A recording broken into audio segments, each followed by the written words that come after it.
A spokesperson for the Israeli Prime Minister Benjamin Netanyahu says a drone's been launched towards his home in the northern town of Caesarea. Neither Mr. Netanyahu nor any member of his family was in the building at the time, and there are no reports of any casualties. Earlier, the Israeli military said that 3 drones had been fired into Israel from Lebanon. 2 were intercepted, but 1 was reported to have hit a building. What more can you tell us about that?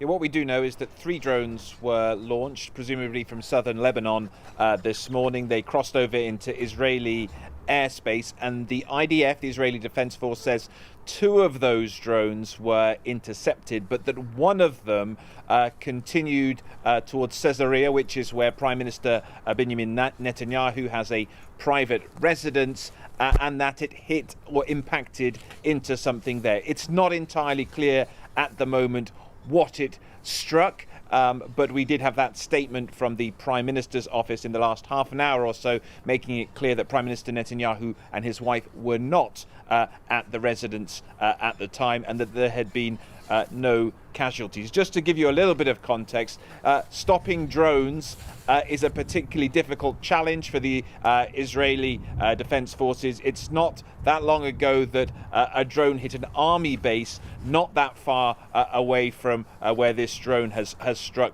today. They are difficult, much harder to stop than the rockets that are regularly fired from southern Lebanon into northern Israel. And today is really another indication of what a challenge it is preventing them all getting through.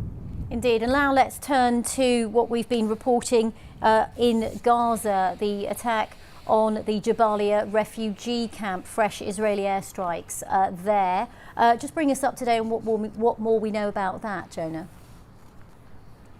Yeah, it's pretty clear that the Israeli offensive in northern Gaza is continuing. There have been several incidents reported overnight. The one you're referring to there, 33 people, among them 21 women, are reported killed by the Hamas administration in that area. We've seen on social media footage, which we can't verify, of more than a dozen bodies at the local hospital. The hospital director has been talking about the wards being simply too full, and that the injured are having to be treated on the floor. Separate to that, the Hamas-run health organization has this morning put out a statement saying 3 hospitals in northern Gaza are being targeted by the Israeli military this morning, with the objective of stopping them functioning. We have, of course, reached out to the Israeli military this morning to get their response to it. They have yet to come back to us on those specific incidents, but just to give you the context, of course, the Israeli military has for the last few weeks been focusing its attention on northern Gaza. It has called on people to evacuate the area, but lots of people have either chosen not to do that, or are unable to do that, leaving them in not just a dangerous situation, but according to the humanitarian agencies, which are trying to access them and trying to get supplies to them, pretty atrocious conditions as well. Okay, Jonah Fisher in Jerusalem, thank you very much.